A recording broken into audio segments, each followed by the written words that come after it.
అందరికీ వందనములు. డిసెంబర్లో మొదటి ఆదివారంన ప్రభువును ఆరాధించడానికి మనకు ప్రభు కృపను అనుగ్రహించినాడు. అందును బట్టి ప్రభువుకు వందనాలు చెల్లించుకోవాలి.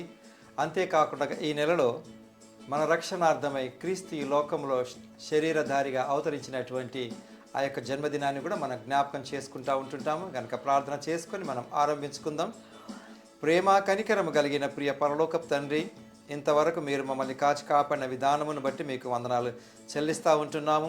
ఈ సమయంలో కొన్ని నిమిషములు లేఖన భాగములను ధ్యానించనాయింటుండగా మీ సన్నిధిని మాకు తోడుగా నుంచి ప్రభు వాక్యాన్ని సరిగా చూచి గ్రహించి అన్వయించుకొని దాని యందు ఆనందించే కృప చూపమని యేసు నామములో వేడుకుంటున్నాము తండ్రి, ఆమేన్.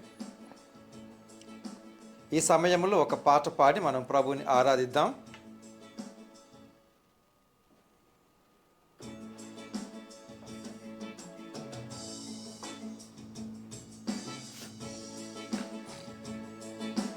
వినరేయో నారులారా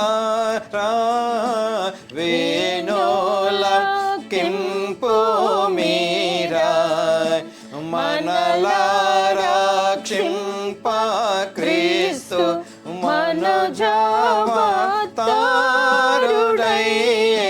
వినారే అనుదినమును దేవుని తనయుని పదవన జాంబులు మనమున నిడి కొనుచును. వినరేయో నారులారా వేణోలం కింపు మీరా మనలారా క్షింప క్రీస్తు మనోజావతారుడై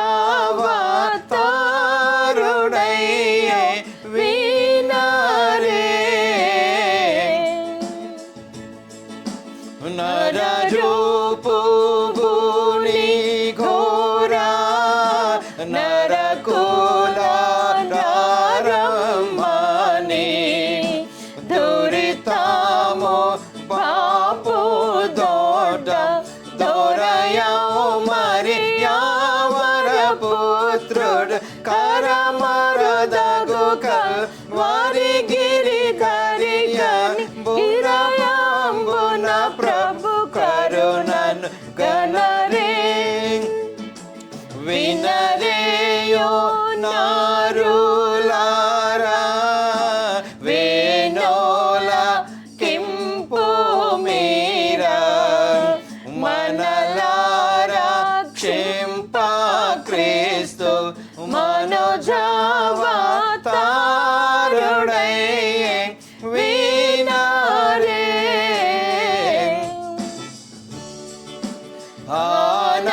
ఆనందమైన మోక్ష మందారికియా దీక్ష భూని తనమేని సిలువ మ్రాను ననచి మృతి పొందెను దీన దయా పరుడైన మహాత్ముడు జానుగయాగం సలిపిన తెరంగిది. వినరేయో నారులారా వేణోల కింపు మీరా మనలారా క్షింప క్రీస్తు మనోజావతారుడై వినారే పొందు గోరిన వారి వింద పరమోపకారి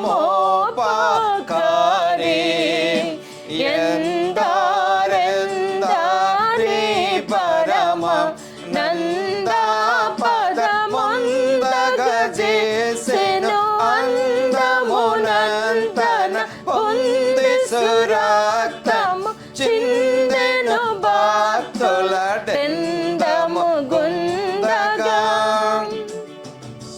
వినరేయో నారులారా వేణోల కింపు మీరా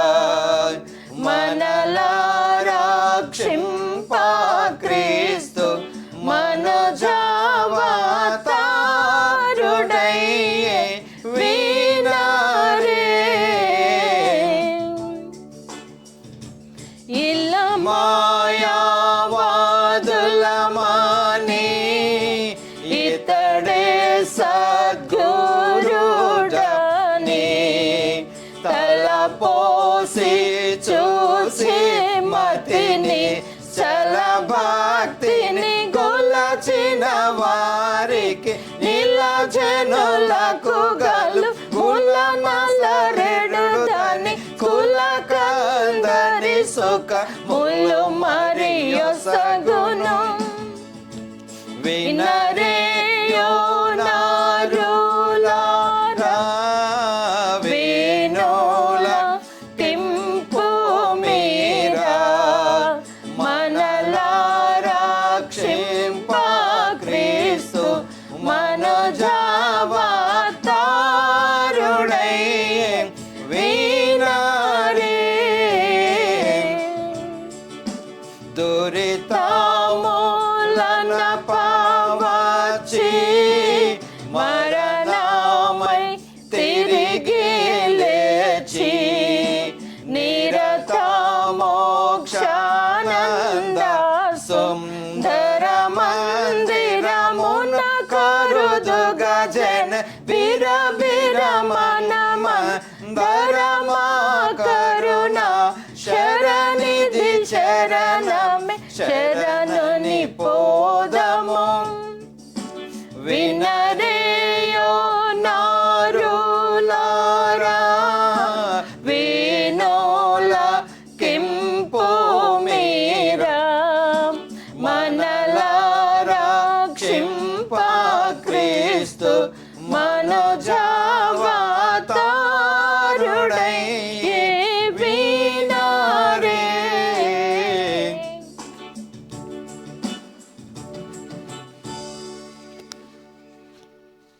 ప్రియులారా, నేటి ఆదివారం డిసెంబర్ నెలలో మొదటి ఆదివారము.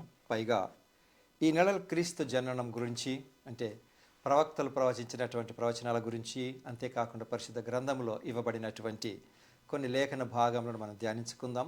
నేటి దినం మనం ధ్యానించినటువంటి అంశం ఏంటంటే శుభవార్తను ఉత్సాహముతో పంచుకొనట. శుభవార్తమానాన్ని ఉత్సాహంతో పంచుకొనట. ఈ విషయంలో కనుక చూసినట్లయితే యాక్చువల్గా క్రీస్తు అసలు ఈ లోకంలో ఎందుకు జన్మించవలసి వచ్చింది అన్న విషయాన్ని గురించి ఆలోచించినట్లయితే చూడండి, సృష్టి ఆరంభం నుంచి కూడా దేవుడు తన పోలికలో నరుడు చేసినాడు. తొలి మానవుడైనటువంటి ఆదాము అవలను దేవుడు చేసి తనతో కూడా ఉండాలని అనుకున్నప్పుడు దేవుడితో కలిసి మానవులు సంతోషించటం దేవుడికి విరోధి అయినటువంటి అపవాదికి నచ్చలేదు.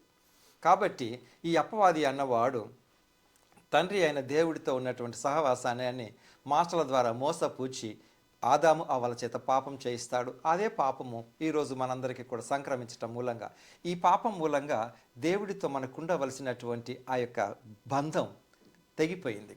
అయితే ప్రభువైనటువంటి యేసుక్రీస్తు కల్వరి శిలువ పైన మరణించటానికి, అంటే మరణించి మన పాపములను తుడిచివేశాడు. కానీ ఆయన శిలువ పైన మరణించాలి అని అంటే మానవ మాతృడుగా ఈ లోకంలో జన్మించాలి. కాబట్టి మనం ఏదైతే తండ్రి అయిన దేవునితో కోల్పోయినటువంటి సహవాసము ఏదైతే ఉందో ఆ ఎడబాటును తిరిగి కల్పించటం కొరకు, శిలువ పైన మరణించటం కొరకు మానవుడిగా ఈ లోకంలో అవతరించినాడు. దానికి ఏంటండి, ఒప్పుకుంటున్నామో ఒప్పుకోలేమో అన్నది వ్యక్తిగతం అండి.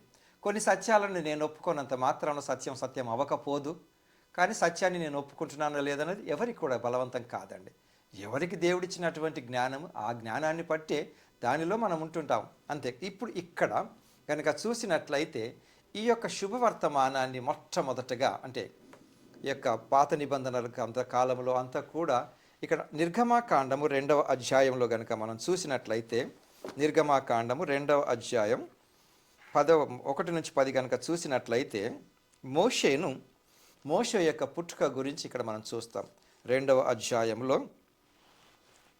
10వ వచనంలో చూస్తే, ఆ బిడ్డ పెద్దవాడైన తరువాత ఆమె ఫరో కుమార్తె యొద్దకు అతను తీసుకొని వచ్చెను. అతడు ఆమెకు కుమారుడాయను. ఆమె నీటిలో నుండి ఇతని తీసి తినని చెప్పి అతనికి మోషే అని పేరు పెట్టెను.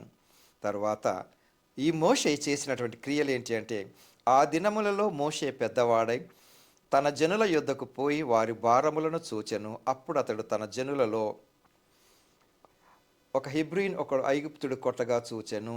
ఇదండి. అంటే ఈరోజు నిర్గమకాండంలో మోషేను మనం ఎందుకు చూస్తుంటున్నామనంటే, మోషేను దేవుడు ఎందుకు పుట్టింపు చేసినాడంటే, ఫరో దగ్గర బానిసలుగా మన ఇశ్రాయేలీయులందరూ కూడా ఉన్నారు. వారిని విడిపించుట కొరకు మోషేను దేవుడు నాయకుడిగా ఎన్నుకుంటాడు. ఎన్నుకున్నప్పటికీ మోషే ద్వారా దేవుడు చేసే ప్రతి ప్రయత్నంని కూడా దేవుడు చేయిస్తూ ఉంటుంటాడు. అదే రకంగా ఫరో యొక్క హృదయం కూడా కఠినంగా అవుతూ ఉంటుంది. అంటే ఇక్కడ అల్టిమేట్లీ ఏంటిదనంటే, ఈ యొక్క నిర్గమకాండంలో మనం చూస్తున్నటువంటి విషయాన్ని, మోషే ద్వారా ఎవరైతే బానిసత్వంలో ఫరో యొద్ద చెరగా పట్టబడి ఉంటున్నారో వారిని విమోచించటం కొరకు, విడుదల చేయుట కొరకు దేవుడు మోషే యొక్క నాయకత్వం ద్వారా వీరిని విడిపిస్తాడు. ఆ విడిపించేటటువంటి ఆ క్రియలో, ఆ విడిపిస్తున్నటువంటి సమయంలో మానవులు కూడా ఈ విడిపిస్తున్నటువంటి వ్యక్తిని మోషే పైన సనుక్కోవటం మొదలు పెడతారు. ఈ అరణ్య ప్రయాణంలో కూడా వీరు భోజనం గురించి నిందిస్తూ ఉంటుంటారు మోషేను. ఎందుకు మమ్మల్ని ఇక్కడ తీసుకుని వచ్చేటప్పుడు ఏమనుకున్నారు, ఈ యొక్క బానిసత్వం నుంచి బయటపడతామని అనుకున్నారు. కానీ వారి హృదయ కాఠిన్యాన్ని బట్టి కూడా అటు మోషే కూడా ఈ యొక్క ఫరో దగ్గర నుంచి వాళ్ళని పంపించమన్నప్పుడు నేను పంపిస్తానంటాడు, మళ్ళీ హృదయాన్ని కాఠిన్యం చేసుకుంటాడు. అక్కడ 10 తెగుళ్ళు వచ్చినప్పటికీ కూడా ఇంకా ఫరో యొక్క హృదయం కఠినమవుతూ ఇక్కడ ఈ యొక్క ఫరో హృదయం కఠినమైనప్పటికీ ఈ ప్రజలను మోషే బయటికి తీసుకొస్తాడు. తీసుకొచ్చినప్పుడు చూడండి, అది ఆ రోజు జరిగిన కథగా నేను చరిత్రగా నేను తీసుకున్నట్లయితే ఈరోజు దాని నుంచి నేను బెనిఫిట్ పొందుకోను. కానీ ఏం జరిగింది, మొట్టమొదటిగా నేను దీంట్లో నుంచి బయటకు వస్తానని బయటకు వచ్చినారు, అంతవరకు బాగానే ఉంది. కానీ బయటకు వచ్చిన తర్వాత ఏమైందండి, ఈ ప్రయాణం ఎప్పుడైతే ఎర్ర సముద్రాన్ని దాటుతారో ఈ ప్రయాణం వీళ్ళకి మంచిగా అనిపించట్లేదు. మేము అక్కడే కనుక ఉండినట్టు అక్కడ చనిపోతాం కదా అని చెప్పి మోషే పైన వాళ్ళు చాలా విసుక్కుంటారు. మోషే కూడా దేవుడితో ప్రార్థిస్తాడు, ఏంటిది, నాకెందుకు ఇది అన్నప్పుడు కూడా అల్టిమేట్లీ ఎంత శ్రమపడ్డా, ఎన్ని కష్టాలు వచ్చినా కూడా వీరు ఆ యొక్క ఫరో బానిసత్వంలో నుండి బందీగా ఉండకుండా బయటకు వస్తారు. ఇక్కడ విమోచించబడ్డారు, విడుదల పొందుకున్నారు. వారు ఏదైతే పాప బంధములను అంటే పాపము చేత బంధింపబడతాం ఒకటి ఇండివిజువల్, కానీ మరొక ఆధిపత్యంలో కూడా వీరు బంధింపబడతారు. ఆ బందీలుగా ఉండకుండగా బయటకు వస్తారు. కానీ వీళ్ళను తరుముతూ వచ్చినటువంటి సందర్భంలో ఈ యొక్క ఫరో యొక్క సేనలు, శ్రేష్ఠాధిపతులందరూ కూడా ఎర్ర సముద్రంలో మునిగిపోతారు.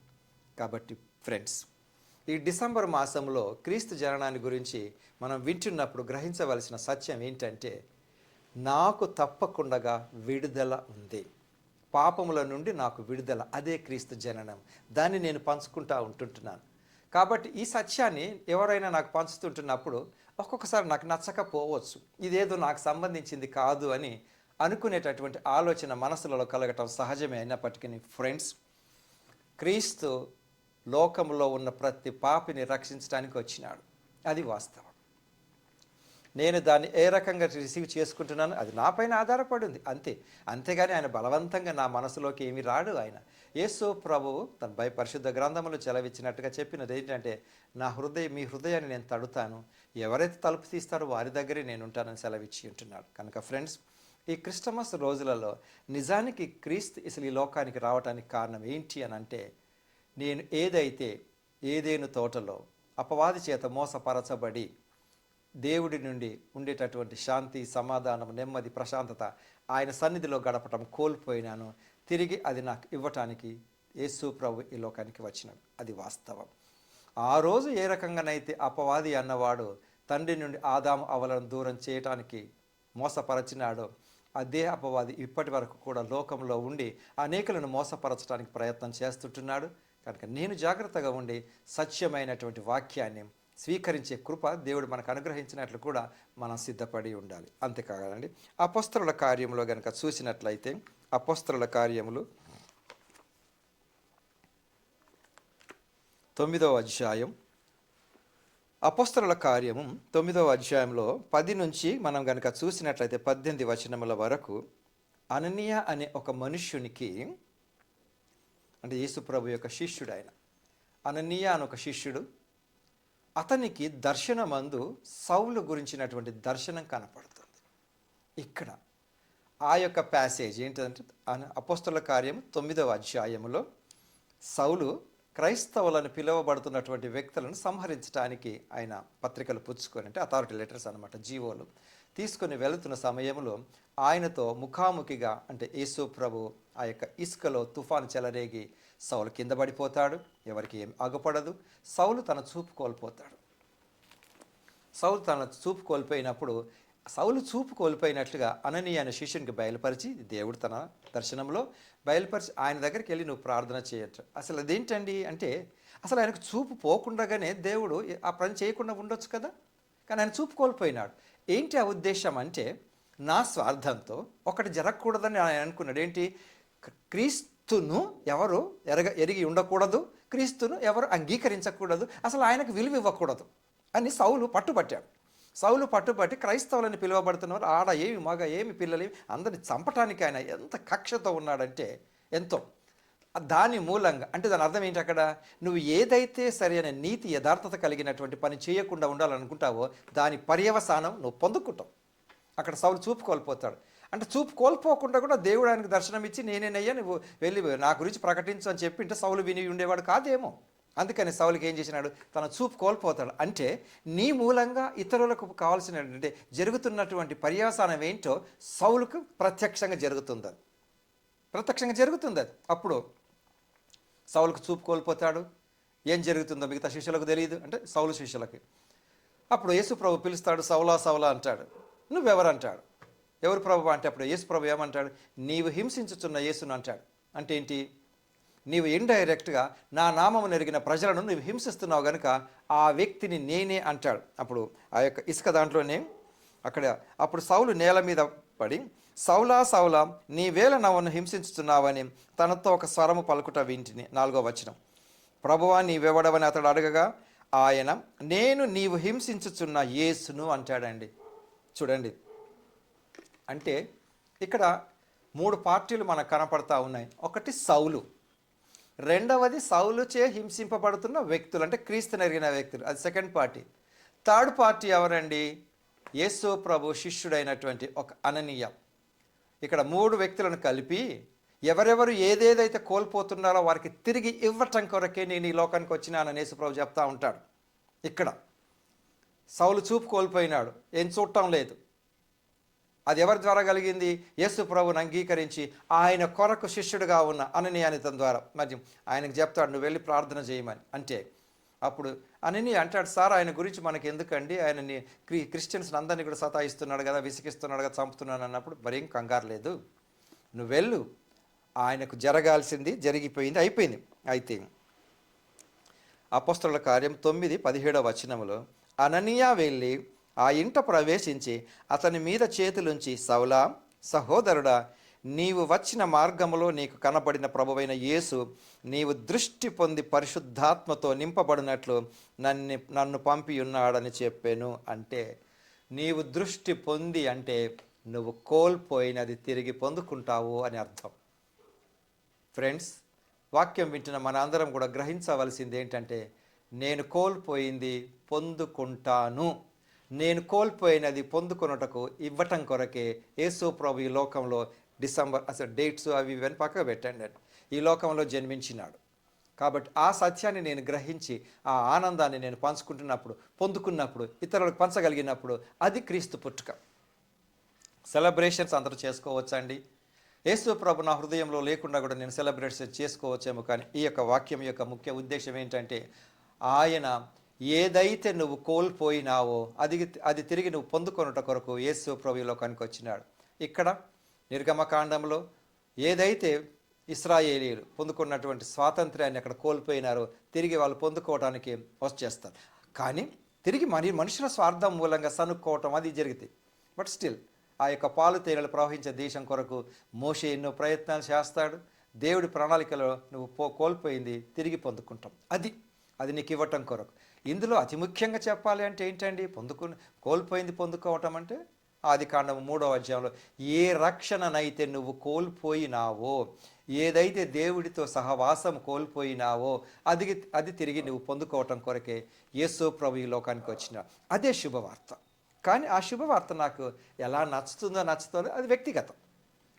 అందరికీ అది నచ్చాలని రూల్ ఏమీ లేదు. అది నచ్చకనే కదా అపవాది అన్నవాడు అంత అనుమానంతో ఆదాము వాళ్ళని మోసం చేస్తాడు. కాబట్టి ఫ్రెండ్స్, వాక్యం వింటున్నప్పుడు క్రిస్టమస్ యొక్క ఇతివృత్తాంతం ఏంటంటే, నేను కోల్పోయినటువంటిది నాకు ఇవ్వటం కొరకు యేసు ప్రభు ఈ లోకానికి వచ్చాడు. తర్వాత 117వ కీర్తన కనుక చూసినట్లయితే, యెహోవా కృప మన ఎడల హెచ్చుగానున్నది, ఆయన విశ్వాస్యత నిరంతరము నిలుచును. కాబట్టి సమస్త అన్యజనులారా యెహోవాను స్తుతించుడి, సర్వజనములారా ఆయనను కొనియాడుడి, యెహోవాను స్తుతించుడి. ఇక్కడ వాడబడినటువంటి పదము కాబట్టి సమస్త అన్యజనులారా యెహోవాను స్తుతించుడి.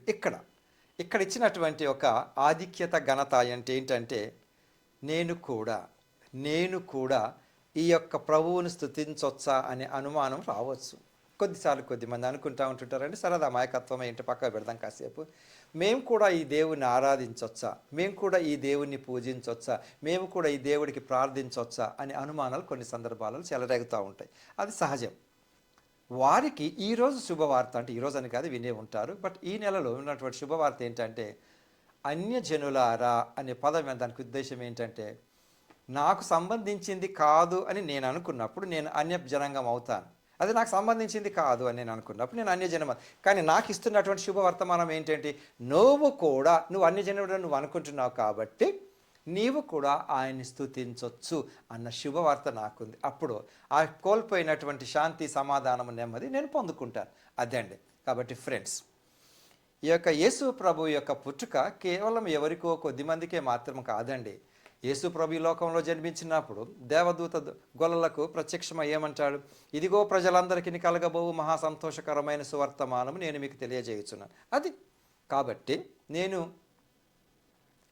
కోల్పోయినటువంటి రక్షణను నేను తిరిగి పొందుకుంటున్నాను, నాకు రక్షణ ఇస్తుంటున్నాడు. ఆ సత్యాన్ని నేను నమ్మాలండి. Celebration is different. ఏమంటే కార్యక్రమాలు జరుపుకోవటం ఇవన్నీ కూడా అంటే బాహటంగా అగుపడేటటువంటి ఇంటి అలంకరణ, ఓకే, శుభ్రత అవసరమే, ఇంటిపైన డెకరేషన్స్ అవసరమే, కానీ మరి ముఖ్యంగా ఈ వర్తమాన హృదయానికి సంబంధించింది. ఏంటి ఆ హృదయానికి సంబంధించింది అంటే, నా అంతరంగంలో నేను ఒక గిల్ట్ ఫీలింగ్తో ఉంటాను. ప్రతి ఒక్కరికి ఉంటుందండి. నేను తప్పు చేసినాను, పాపం చేసినాను, నాకు నిత్యరాజ్యం ఉంటుందో లేదో, దేవుడు నన్ను క్షమిస్తాడో లేదో అనేటటువంటి ఆ యొక్క అనుమానాలు వెనక్కి లాగుతూ ఉంటుంటాయి. అప్పుడు నేను అన్యునిగా మారుతాను. వారికి శుభవర్తమానమా ఏంటంటే, నీవు తప్పకుండా ఆయన స్తుతించు, ఆయన అందరి కొరకు వచ్చినాడన్న విషయాన్ని.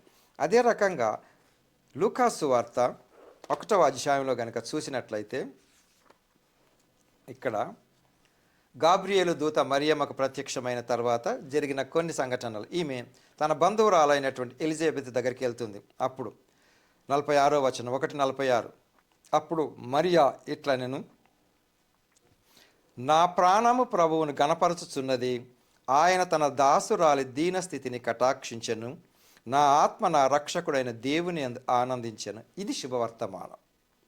ఏముందండి?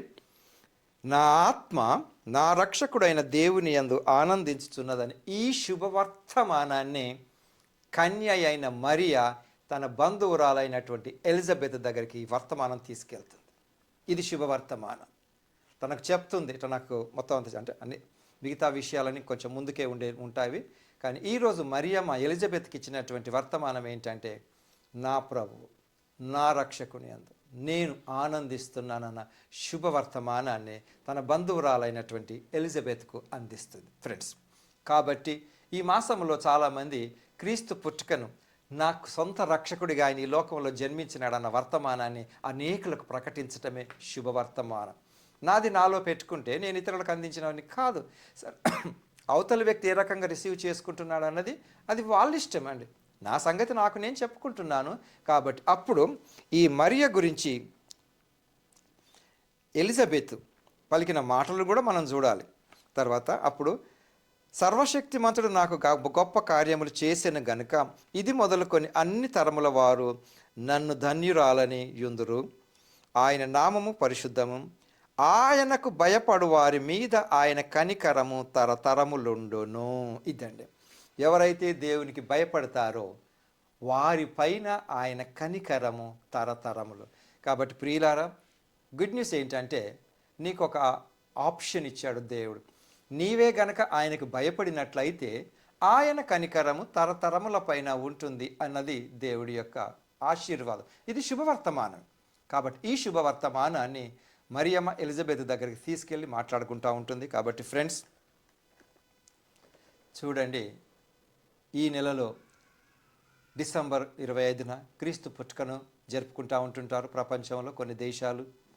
కాబట్టి క్రిస్టమస్ను అంటే క్రీస్తు జననాన్ని జరుపుకుంటున్న మనం కూడా ఆ శుభవర్తమానాన్ని నేను ఎంతవరకు రిసీవ్ చేసుకుంటున్నానన్న ఆ యొక్క ఆనందంలో నేను గడపాలి. నాకు అవకాశం ఇచ్చినాడు, దేవుని ఆరాధించడానికి అవకాశం ఇచ్చినాడు, దేవుని స్తుతించడానికి అవకాశం ఇచ్చినాడు. నేను ఆ కోవకు చెందానో లేదో అని నేను అనుకుంటున్నప్పుడు అన్యజనులారా ఆయన స్తుతించండి అనే ఒక వాగ్దానం నాకు ఇచ్చినాడు. సౌలు విషయంలో తను కోల్పోయిన దృష్టిని తిరిగి ఇచ్చినాడు. అదే మోషే కాలంలో ఎవరైతే తను కోల్పోయిన స్వతంత్రాన్ని బానిసత్వంలో ఉన్నారో వాళ్ళకు తిరిగి ఇచ్చినాడు. కాబట్టి ఫ్రెండ్స్ నేను నిరాశ పడకుండా నిస్పృహ చెందకుండా కోల్పోయినటువంటి స్థితిలో నేను ఉంటానన్న ధైర్యంతో ఈ శుభ సందర్భాన్ని సెలబ్రేట్ చేసుకుంటూ ఆనందించుకుంటూ ఈ శుభవర్తమానాన్ని అనేకులకు మనం చేరదీసే కృప దేవుడు మనకు అనుగ్రహించును గాక. ఆమేన్. ప్రార్థించుకుందాం. ప్రేమ కనికరం కలిగిన ప్రియ పరలోకపు తండ్రి, ఇంతవరకు మీరు మాతో మాట్లాడిన విధానమును బట్టి మీకు వందనములు చెల్లిస్తూ ఈ శుభవర్తమానాన్ని మేము కూడా ప్రభువా మేము తెలిసిన వారితో కూడా పంచుకునే కృపచూపమనియు, ఇంకను ప్రభువా మీ కనికరాన్ని మేము పొందుకునే కృపచూపమనియు, మీ జన్మదిన వేడుకలలో మీరు మాకు ఇచ్చినటువంటి రక్షణ భాగ్యాన్ని జరుపుకునే కృపచూపమనియు, వాక్యం విన్న ప్రతి ఒక్కరూ కూడా మీ యొక్క జన్మ ఆనందాన్ని జరుపుకునే కృపచూపమని యేసు నామములో వేడుకుంటున్నాను తండ్రి. ఆమెన్. మంచిదండి. తిరిగి కలుసుకున్న పర్యంతం ప్రభు కృప మనకు తోడైండును గాక. ఆమెన్.